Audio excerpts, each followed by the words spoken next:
ನಮಸ್ತೆ ಶಂಕರ. ಪರಮಾತ್ಮ ಸ್ವರೂಪವಾಗಿರ್ತಕ್ಕಂಥ ಎಲ್ಲ ಪ್ರೇಕ್ಷಕ ಬಂಧುಗಳ ಪಾದಾರವಿಂದಗಳಿಗೆ ನನ್ನ ಶಿರಸಾಷ್ಟಾಂಗ ನಮಸ್ಕಾರಗಳು. ಬನ್ನಿ ಇವತ್ತಿನ ಪಂಚಾಂಗ ಫಲ ನೋಡೋಣ. 2ನೇ ತಾರೀಕು ಏಪ್ರಿಲ್ 2019 ಶ್ರೀ ವಿಳಂಬಿನಾಮ ಸಂವತ್ಸರೆ ಉತ್ತರಾಯಣೆ, ಕೃಷ್ಣ ಪಕ್ಷದ ದ್ವಾದಶಿ ತಿಥಿ, ಶತಭಿಷ ನಕ್ಷತ್ರ, ರಾಹು ನಕ್ಷತ್ರ. ಎಲ್ಲ ಏಪ್ರಿಲ್ ಫುಲ್ ನೆನೆ ಮಾಡಿಕೊಂಡ್ರ ಖುಷಿಯಾಗಿ. ನಿಮ್ಗೆ ಇದ್ರ ಹಿಂದ್ಗಡೆ ಸ್ವಾರಸ್ಯದ ಕತೆ ಗೊತ್ತಿದೆಯಾ? ಏಪ್ರಿಲ್ ಫುಲ್ ಅಂತಾರಲ್ವಾ, ನಿಜವಾಗ್ಲೂ ಗೊತ್ತಿದೆಯಾ? ನಮ್ಮ ಭಾರತೀಯ ಸಂಸ್ಕಾರವನ್ನು ಧಿಕ್ಕರಿಸ್ತಕ್ಕಂಥ ಏಪ್ರಿಲ್ ಫುಲ್ ಅದು. ಹೌದು, ನಾವು ಹೊಸ ವರ್ಷವನ್ನು ಚೈತ್ರ ಮಾಸದಲ್ಲಿ ಆರಂಭ ಮಾಡ್ಕೋತಾರೆ. ಆ ಯುಗಾದಿ ಸಂವತ್ಸರ ಅನ್ನತಕ್ಕಂಥದ್ದು. ಯುಗಾದಿ ಬರೀ ನಮಗಷ್ಟೇ ಅಲ್ಲ, ಹಲವಾರು ಜನಗಳು ಮಾಡ್ಕೋತಾರೆ. ಬರೀ ಕನ್ನಡದವರೇ ಮಾಡ್ಕೋತಾರೆ ಅಂತ ಅನ್ಕೋಬೇಡಿ. ಆಗ ಇದ್ದಂಥ ದೊರೆಗಳು ನಮ್ಮದನ್ನು ನೋಡಿ, ನಮ್ಮ ಭಾರತೀಯ ಪದ್ಧತಿ ಇಲ್ಲ ಬೇರೆಯವ್ರ ಪದ್ಧತಿಯನ್ನು ನೋಡಿ ಅದಕ್ಕೆ ಫೂಲ್ ಅನ್ನಲಿಕ್ಕೆ ಶುರು ಮಾಡಿದ್ರು. ಹೊಸ ವರ್ಷವನ್ನು ಅವರು ಏಪ್ರಿಲ್ ಫೂಲ್ ಅನ್ನಲಿಕ್ಕೆ. ಅದು ಹಾಗೆಯೇ ಜನಜನಿತವಾಗಿ ಬಂದ್ಬಿಡ್ತು. ಅಂದರೆ ನಾವು ಹೊಸ ವರ್ಷ ಆಚರಣೆ ಮಾಡೋದು ಅವ್ರಿಗೆ ಫೂಲಿಂಗ್ ರೀತಿಯಲ್ಲಿ, ನಾವು ಫೂಲ್ ಮಾಡ್ಕೋತಿದ್ದೀವಿ ನಮಗೆ ನಾವೇ ಅನ್ನತಕ್ಕಂಥ ಸಂಪ್ರದಾಯ ನಿಮಗೆ ಗೊತ್ತಿಲ್ಲ. ಏಪ್ರಿಲ್ ಫುಲ್ಲನ್ನು ನಾವು ಆಚರಿಸ್ತೀವಿ ವಿಜೃಂಭಣೆಯಿಂದ. ನೀನೆಲ್ಲ ಆಚರಿಸಿರ್ತೀರಿ, ಯಾರ್ಯಾರನ್ನೋ ಫೂಲ್ ಮಾಡಿರ್ತೀರಿ.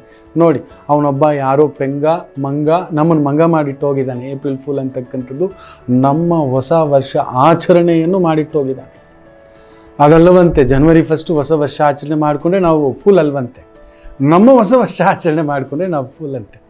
ನೋಡಿ ಎಲ್ಲಿಂದ ಎಲ್ಲಿಗೆ ಬಂದಿದೆ. ಇರಲಿ, ಇವತ್ತಿನ ರಾಹು ನಕ್ಷತ್ರ.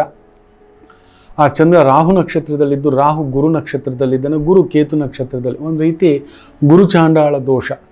ಬನ್ನಿ ನೋಡೋಣ ಯಾರ್ಯಾರಿಗೆ ಯಾವ ರೀತಿ ಫಲ ಅನ್ನತಕ್ಕಂಥದ್ದು. ಮೇಷರಾಶಿ, ಚಂದ್ರ ರಾಹು ಸಾರದಲ್ಲಿದ್ದಾನೆ.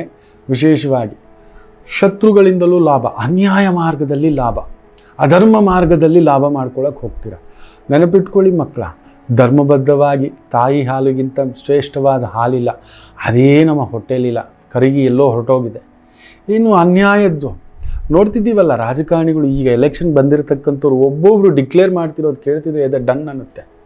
28 ವರ್ಷದ ಒಂದು ಹುಡುಗ, 29 ವರ್ಷದ ಹುಡುಗ 70 ಕೋಟಿ 30 ಕೋಟಿ ಅಂತಾನೆ.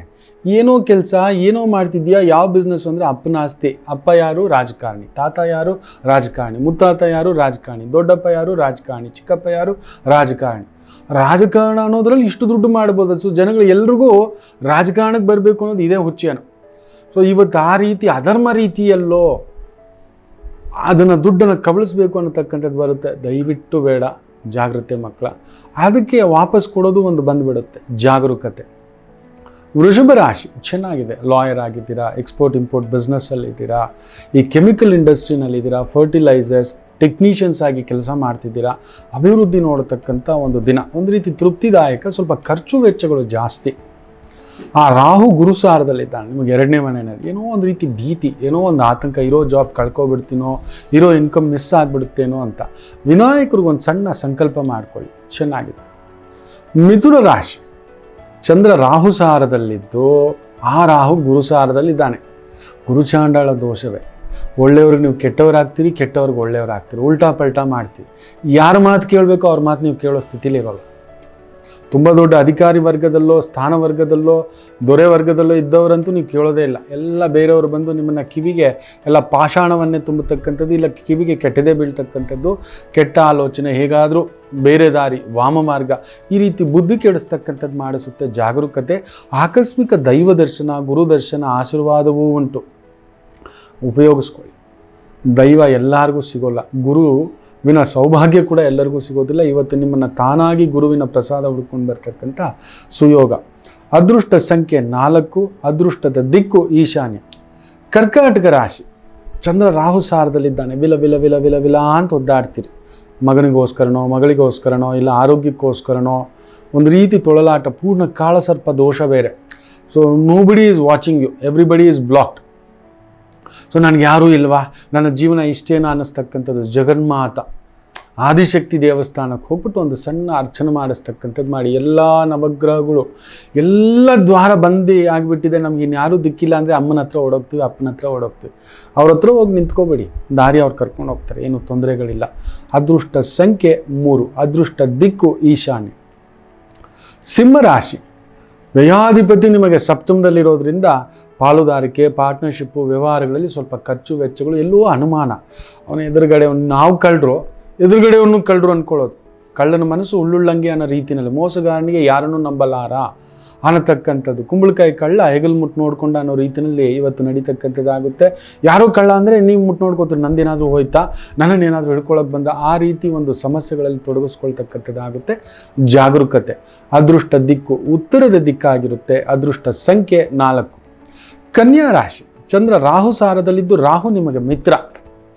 ಗುರು ಸಾರದಲ್ಲಿದ್ದಾನೆ. ಕುಟುಂಬಕ್ಕೋಸ್ಕರ ಖರ್ಚು, ವ್ಯವಹಾರಕ್ಕೋಸ್ಕರ ಖರ್ಚು, ವೃತ್ತಿಗೋಸ್ಕರ ಖರ್ಚು, ಪರಸ್ಥಳ, ಪರದೇಶ, ಪರವೂರು, ಎಕ್ಸ್ಪೋರ್ಟ್ ಇಂಪೋರ್ಟ್ ಇಂಥ ಒಂದು ವ್ಯವಹಾರದಲ್ಲಿ ತೊಡಗಿಸ್ಕೊಂಡಿದ್ದೀರಾ.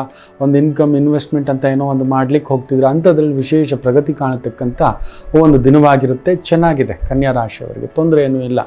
ಅದೃಷ್ಟದ ದಿಕ್ಕು ಪಶ್ಚಿಮದ ದಿಕ್ಕು ಚೆನ್ನಾಗಿರುತ್ತೆ. ಅದೃಷ್ಟ ಸಂಖ್ಯೆ 4. ತುಲಾ ರಾಶಿ. ನಿಮಗೂ ರಾಹು ಮಿತ್ರನೇ, ಬಟ್ ಆ ರಾಹು ಗುರು ಸಾರದಲ್ಲಿದ್ದು, ಗುರು ಕೇತು ಸಾರದಲ್ಲಿದ್ದಾನೆ. ಸೊ ಮಕ್ಕಳ ವಿಚಾರಕ್ಕೆ ತುಂಬ ತಲೆ ಕೆಡ್ಸ್ಕೊತೀರಿ. ಮಕ್ಕಳ ಸೇಫ್ಟಿ, ಮಕ್ಕಳ ಇನ್ಕಮು, ಮಕ್ಕಳ ಗ್ರೋತು ಎಲ್ಲೇನಾಗಿಬಿಡುತ್ತೋ ಖಂಡಿತ ತಲ್ಲಣ ಉಂಟು ಗುರುಗಳೇ. ಗುರು ಕೇತು ಸಾರದಲ್ಲಿ ಮುಂದಕ್ಕೆ ಹೋಗ್ಬಿಟ್ಟಿದ್ದಾನೆ, ನೆನಪಿಟ್ಕೊಳ್ಳಿ. ಪುತ್ರಕಾರಕ ಗುರು ಕೇತು ನಿಮಗೆ ಆಗ್ಬರೋಲ್ಲ. 100% ಮಕ್ಕಳನ್ನಿಟ್ಟು ಬಿಸ್ನೆಸ್ಸು, ಮಕ್ಕಳನ್ನಿಟ್ಟು ವ್ಯವಹಾರ, ಮಕ್ಕಳನ್ನಿಟ್ಟು ಡೆವಲಪ್ಮೆಂಟು ಗ್ಯಾರಂಟಿ ಪೆಟ್ಟು ತಿನ್ನತಕ್ಕಂಥದ್ದಂತೂ ನಿಶ್ಚಿತ. ಎಲ್ಲಿಯಾದರೂ ಸತ್ಯನಾರಾಯಣ ವ್ರತ ದೇವಸ್ಥಾನಗಳಲ್ಲಿ ಮಾಡ್ತಿರ್ತಾರೆ, ಅದ್ರಲ್ಲಿ ಕುಳಿತ್ಕೊಂಡ್ಬಿಡಿ. ಶಿವಾ ನೀನು ನೋಡು, ನನಗೆ ಬುದ್ಧಿ ಕೊಟ್ಟವನು ನೀನು, ಕರ್ಕೊಂಡು ಹೋದವನು ನೀನು, ನನಗೆ ಯಾವುದೇ ಒಂದು ಅವಮಾನ ಆಗದ ಹಾಗೆ ಅನ್ನತಕ್ಕಂಥದ್ದು. ಅದೃಷ್ಟದ ದಿಕ್ಕು ವಿಶೇಷವಾಗಿ ಉತ್ತರದ ದಿಕ್ಕು. ಅದೃಷ್ಟ ಸಂಖ್ಯೆ 8. ವೃಶ್ಚಿಕ ರಾಶಿ. ಚಂದ್ರ ರಾಹು ಸಾರದಲ್ಲಿದ್ದು, ರಾಹು ಗುರು ಸಾರದಲ್ಲಿದ್ದಾನೆ. ಸಾಲ ರಿಕವರಿ ಮಾಡೋದು, ಇಲ್ಲ ಸಾಲ ಕೊಟ್ಬಿಟ್ಟಿದ್ರೆ ಓಡಾಡೋದು, ಇಲ್ಲ ಕೋರ್ಟ್ ಸಮಸ್ಯೆಯೋ, ಇವುಗಳ ವಿಚಾರದಲ್ಲಿ ತೊಳಲಾಡ್ತೀರಿ. ಯಾಕಪ್ಪ ಕೊಡಬೇಕು? ಯಾವ ಬ್ಯಾಂಕು ಸುಮ್ಮನೆ ಕೊಡೋದಿಲ್ಲ. So everything should be writing, everything should be check, everything should be. ನೋಡಿ, ಒಂದು ಬಂಗಾರದ ಫೈನಾನ್ಸ್ ಕಂಪ್ನಿ ಇದೆ. ನಿಮ್ಗೆ ₹1,000 ರೊಕ್ಕ ಬೇಕು ಅಂದರೆ ₹2,000 ಅಡ ಇಡಿಸ್ಕೋತಾನೆ. ಆ ಬಂಗಾರ ಇಟ್ಕೊಂಡೆ ಅವ್ನು ಕೊಡೋದು. ಸ್ನೇಹಿತನೇ, ನಿಮಗೆ ನಿಜವಾಗ್ಲೂ ಮಾಡೋ ಅಕ್ಕರೆ ಇದೆಯಾ, ಕೊಟ್ಟುಬಿಡಿ, ಮರ್ತು ಬಿಡಿ, ಇನ್ನು ಕೇಳೋಕೆ ಹೋಗ್ಬೇಡಿ. ಒಂದು 10,000 ಕೊಟ್ಟುಬಿಡಿ, ನನ್ನ ಕೈಲಿ ಇದ್ದಿದ್ದು ಇಷ್ಟೇ ಅಂತ. 10 ಲಕ್ಷ ಕೊಟ್ಬಿಟ್ಟು ನಾನು ಶೂರಿಟಿ ನಿಂತೆ ಕಣೋ, ನಾನು ಸಹಾಯ ಮಾಡಿದೆ ಕಣೋ, ಕೊರ್ಗೋದು ಯಾಕೆ? ಅವ್ನು ಕೊಡಲ್ಲ. ಸ್ನೇಹಿತರ ಜೊತೆ ವ್ಯವಹಾರವೇ ಮಾಡಬಾರ್ದು, ನೆನಪಿಟ್ಕೊಳ್ಳಿ. ಸ್ನೇಹಿತರು, ಬಂಧುಗಳ ಜೊತೆ, ಮನೆಯವರ ಜೊತೆ ವ್ಯವಹಾರ ಮಾಡೋದು ಒಂದೇ, ತಲೆ ಮೇಲೆ ಬಂಡೆಗಲ್ಲು ಹೇಳ್ಕೊಳ್ಳೋದು ಒಂದೇ. ಯಾಕಂದರೆ ಕೇಳಿದ್ರಿಂದ ನೀವು ಕೆಟ್ಟವರು, ಕೇಳಲಾರಿರಿ, ಇರಲಾರಿರಿ. ಅವ್ರಿಗೂ ಏನೋ ಒಂದು ಅದೇ ಕಾಲಕ್ಕೆ ಸಮಸ್ಯೆ ಬಂದಿರುತ್ತೆ, ಕೊಡಲಾರರು. ಸೊ ಅದರಿಂದ ಜಾಗರೂಕತೆ. ವೃಶ್ಚಿಕ. ಅದೃಷ್ಟ ಸಂಖ್ಯೆ 4. ಅದೃಷ್ಟದ ದಿಕ್ಕು ಪಶ್ಚಿಮ. ಧನುಸು ರಾಶಿ. ಚಂದ್ರ ರಾಹು ಸಾರದಲ್ಲಿದ್ದಾನೆ. ಆ ರಾಹು ಸಾರದಲ್ಲಿರ್ತಕ್ಕಂಥ ಗುರು ಒಂಟಿಯಾಗಿ ನಿಂತ್ಕೋತೀರ. Lonely ship is a devil ship, ನೆನ್ಪಿಟ್ಕೊಳ್ಳಿ. ಸಮಥಿಂಗ್ ಏನೋ ಮಾಡಿದ್ದೀರಾ ಗುರುಗಳೇ, ಯಾವುದೋ ಒಂದು ಗುರು ಶಾಪಕ್ಕೆ ಒಳಗಾಗ್ತೀರ. ಒಂದು ಗುರುಗೊಂದು ಮೋಸ, ಇಲ್ಲ ಗುರುದ್ರೋಹದ ಒಂದು ಕಾರ್ಯಕ್ಕೆ ಹೆಜ್ಜೆ ಇಡ್ತೀರಿ. ಅಂದರೆ ನಿಮಗೆ ಯಾರೋ ಸಹಾಯ ಮಾಡಿದಂಥವರನ್ನು ತುಳಿಯೋದೋ, ಯಾರದೋ ಸಹಾಯ ತೊಗೊಂಡು ತುಳಿಯೋದೋ, ಇಲ್ಲ ಯಾರಿಗೋ ಕಾಪಾಡ್ತೀನಿ ಅಂತ ಮಾತು ಕೊಟ್ಟು ಮರೆಯೋದೋ, ಅದನ್ನು ಮಾಡಿ ಅದ್ರ ಶಾಪಕ್ಕೆ ಒಳಗಾಗ್ತೀರಿ. ಇದೆಲ್ಲ ಗುರು ಶಾಪಗಳೇ, ನೆನ್ಪಿಟ್ಕೊಳ್ಳಿ. When you are given a word, that is called guru. ಮಾತು ಕೊಟ್ಟ ಮೇಲೆ ನಿಂತ್ಕೋಬೇಕು ಮಾತಿನ ಪ್ರಕಾರ. So somewhere you will mess up. ಅದಕ್ಕೆ ಪ್ರತಿಫಲ ಅನುಭವಿಸ್ತಕ್ಕಂಥ ದಿನ ಆಗಿರುತ್ತೆ ಇವತ್ತು. ನಿಶ್ಚಿತ ಗುರುಶಾಪ ಅಂದರೆ ಏನು ಗೊತ್ತಾ? ಜೈಲು, ಸಾರ್ವಜನಿಕ ಅವಮಾನ. ಮಿನಿಮಮ್ ಇವೆರಡೇ ನಡೆಯೋದು. ಎಲ್ಲರೂ ಮುಂದುಗಡೆ ಜೈಲಿಗೆ ಹೋಗೋದು ಅಂದರೆ ಹೆಂಗಿರುತ್ತೆ ಹೇಳಿ? ಬೇಡ ಭಗವಂತ, ಹೇಳಬಾರ್ದು, ಉರುಳಾಕೊಂಡ್ಬಿಡೋಣ ಅನಿಸ್ಬಿಡುತ್ತೆ. ಸೊ ಅಂಥದ್ದೊಂದು ಸಮಸ್ಯೆಗೊಳಗಾಗ್ತೀರಿ. ವಿನಾಯಕರ ಆಲಯಕ್ಕೆ ಹೋಗಿ ಒಂದು ಪೂಜೆ ಸಂಕಲ್ಪ.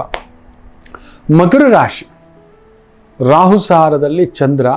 ಆ ಒಂದು ರಾಹು ಗುರು ಸಾರದಲ್ಲಿದ್ದು, ಗುರು ನಿಮಗೆ 12ನೇ ಮನೇಲಿ ಕೇತು ಸಾರದಲ್ಲಿದೆ. ಆಕಸ್ಮಿಕ ದೈವ ದರ್ಶನ, ಗುರು ದರ್ಶನ, ಆಕಸ್ಮಿಕ ಧನಲಾಭ. ಒಂದು ರೀತಿ ಬೇಜಾರು ಮಾಡ್ಕೋಬೇಡಿ. ಸುಳ್ಳು ಹೇಳಿ ಇವತ್ತು ಧನ ಸಂಪಾದನೆ ಮಾಡ್ಕೋತೀರಿ. ಅದನ್ನು ನಮ್ಮ ಕಡೆ ಏನು ಹೇಳ್ತಾರೆ ಅಂದರೆ, ಬೇಜಾರು ಮಾಡ್ಕೋಬೇಡಿ. ಛತ್ರಿ ಕೆಲಸ ಕಣೋ, ಅವ್ನು ಛತ್ರಿ ಕಣೋ, ಅವ್ನು ಹೆಂಗಾದರೂ ದೋಚ್ಕೊಂಡು ಹೋಗ್ಬಿಡ್ತಾನೆ ಕಣೋ, ಹೆಂಗೋ ಟೋಪಿ ಹಾಕಿ ತಿಂದ್ಬಿಡ್ತಾನೆ ಕಣೋ. ಇವತ್ತು ಆ ಥರ ಯಾರಿಗೋ ಸುಳ್ಳು ಹೇಳಿ, ಯಾರಿಗೋ ಮೋಸ ಹೇಳಿ, ಯಾರಿಗೋ ಮಾತು ಮೀರಿ ಆ ಥರ ಮಾಡ್ಲಿಕ್ಕೆ ಹೋಗ್ತೀರಿ. ಬೇಡ ಮಕ್ಕಳ. ಮೋಸ ಮಾಡಿ ತಿನ್ನೋದು ಬೊಗಸೆ ಊಟ, ಕಷ್ಟಪಟ್ಟು ತಿನ್ನೋದು ಬೊಗಸೆ ಊಟ, 100 ಕೋಟಿ ಇದ್ರೂ ತಿನ್ನೋದು ಇಷ್ಟೇ ಊಟ ಮಕ್ಕಳ. ನೆಮ್ಮದಿಯಾಗಿ ಬದುಕಿಬಿಡ್ಬೋದು ಮಕ್ಕಳ. ಬೇಡ ಮಕ್ಕಳ, ಟೋಪಿ ಹಾಕಿ ಅಂತ ಬದುಕು ಬೇಡ. ಜಾಗರೂಕತೆ. ಇಲ್ಲ ನೀವು ಟೋಪಿ ಹಾಕ್ಸ್ಕೊತೀರಿ ಅವತ್ತು. ಜಾಗರೂಕತೆ. ಅದೃಷ್ಟ ದಿಕ್ಕು ವಿಶೇಷವಾಗಿ ನಿಮಗೆ ದಕ್ಷಿಣದ ದಿಕ್ಕು ಚೆನ್ನಾಗಿರುತ್ತೆ. ಅದೃಷ್ಟ ಸಂಖ್ಯೆ 5. ಕುಂಭರಾಶಿ. ರಾಹು ವಿಶೇಷವಾಗಿ ಚಂದ್ರ ರಾಹು ಸಾರದಲ್ಲಿರೋದನ್ನ ಪ್ರಗತಿ, ಗೌರವ, ಸನ್ಮಾನ, ಹೆಸರು, ಕೀರ್ತಿ, ತಾನಾಗಿ ಏನೋ ತಲೆ ಮೇಲೆ ಬಂದಿರತಕ್ಕಂಥ ಭಾರ ದೂರ ಹೋಗುತ್ತೆ. ಗುರು ನಿಮಗೆ 11ನೇ ಮನೆಗೆ ಬಂದಿದ್ದಾನೆ ಕೇತು ಸಾರದಲ್ಲಿ. ಒಂದು ವಿಶೇಷವಾಗಿ ರಾಹು ಗುರು ಸಾರದಲ್ಲಿದ್ದಾನೆ. ಸೊ ಬರತಕ್ಕಂಥ ಶತ್ರುಗಳ ಉಪಟಳ ದೂರ ಆಗ್ತಕ್ಕಂಥದ್ದು. ಒಮ್ಮೆ ಕಾಳಹಸ್ತಿಗೆ ಹೋಗಿ ಬನ್ನಿ, ವಿಶೇಷ ಬಲ. ಹತ್ತಿರದಲ್ಲಿ ಎಲ್ಲಿಯಾದರೂ ಗುರುಪೀಠ, ರಾಘವೇಂದ್ರ, ದತ್ತಾತ್ರೇಯ, ದಕ್ಷಿಣಾಮೂರ್ತಿ ಹೋಗಿ ಬನ್ನಿ, ಸಮಸ್ಯೆ ತಿಳಿಯಾಗುತ್ತೆ, ಒಳ್ಳೆಯದಾಗ್ತಕ್ಕಂಥದ್ದು. ಇನ್ನು ಕಡೆಯದಾಗಿ ಮೀನರಾಶಿ. ಚೆನ್ನಾಗಿದೆ ಮಕ್ಕಳ, ಬಟ್ ಪರಿಶ್ರಮದ ದಿನ, ಖರ್ಚಿನ ದಿನ, ಏನೋ ಭಯ, ಏನೋ ಆತಂಕ, ರಾತ್ರಿಯೆಲ್ಲ ನಿದ್ದೆ ಹೋಗಿಲ್ಲ, ಉದ್ಯೋಗದ ನಿಮಿತ್ತವೋ, ವ್ಯವಹಾರ ನಿಮಿತ್ತವೋ, ವ್ಯಾಪಾರ ನಿಮಿತ್ತವೋ, ಯಾರಿಗೋ ಒಂದು ಸಹಾಯ ಮಾಡಿದ್ದೀರಾ, ಯಾವುದೋ ಒಂದು ಎಳೆದಾಟ, ಯಾವುದೋ ಒಂದು ನೈತಿಕ ಅನೈತಿಕ ಈ ಥರದೊಂದು ಪ್ರಸಂಗ ತಲೆಯಲ್ಲಿ ಕೊರಿತಿದೆ. ತೊಗೋಬಾರ್ದಿತ್ತು ಸರ್, ಬಡವ ಸರ್, ಈ ಥರ ದುಡ್ಡು ತೊಗೋಬಿಟ್ಟೆ ಸರ್, ಈಗ ಮಾಡಬಾರ್ದಿತ್ತು ಸರ್, ಪಾಪ ಏನು ಮಾಡಲಿಕ್ಕೆ ಆಗೋದಿಲ್ಲ ಗುರುಗಳೇ, ಮಾಡಿಬಿಟ್ಟಿದ್ದೀರಿ. ಅದರಲ್ಲೂ ಒಂದು ಬೊಗಸೆ, ಯಾವುದಾದ್ರೂ ಪಶು ಪಕ್ಷಿ, ರಾಹುವನ್ನು ಅಂದರಲ್ಲಿ, ಪಶು ಪಕ್ಷಿಗಳಲ್ಲಿ, ಅಂಗವಿಕಲರಲ್ಲಿ ಇಟ್ಟಿರ್ತಾನೆ ಅಂತ ಹೇಳ್ತೀವಿ. ಸೊ ಅಂಥವ್ರಿಗೆ ಏನಾದರೂ ಸಿಹಿ ಹಣ್ಣು, ಊಟ, ವಸ್ತ್ರ ಕೊಡೋದ್ರಿಂದ ಆ ರಾಹು ದೋಷ ಹೋಗಿ ನೆಮ್ಮದಿ ಆಗ್ತಕ್ಕಂಥದ್ದಾಗುತ್ತೆ. ಒಳ್ಳೆಯದಾಗಲಿ. ಇದಿಷ್ಟು ದ್ವಾದಶ ರಾಶಿಗಳ ಫಲಾನುಫಲ. ಎಲ್ಲರಿಗೂ ಒಳ್ಳೆಯದಾಗಲಿ.